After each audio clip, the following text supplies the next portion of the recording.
What was it about Bruce that attracted you, or I think I like to think that he was really way ahead of his time.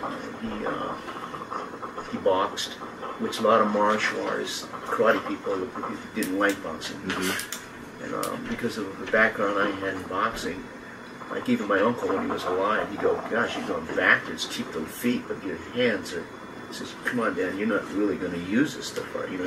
That's interesting. Yeah. He says, "Just keep their feet, but go back to the hands and your roots, So I did. That's my Uncle Cecil. He was in New York. He was.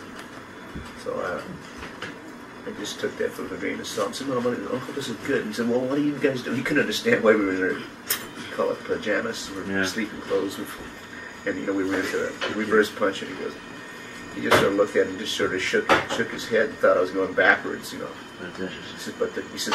He said, because they didn't kick. See? Oh. And he goes, but the kick is kind of interesting. He says, how old when you started messing with the boxing, roughly? I had made a promise to my mother at 14 that I would never go into boxing, because the Filipinos at that time period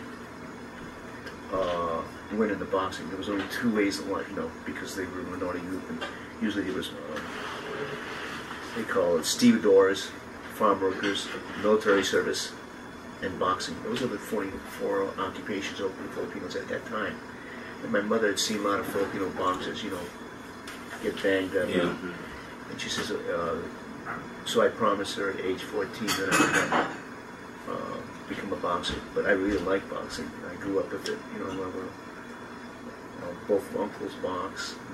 They love that. It's a cockfighting and boxing is probably the two favorite sports.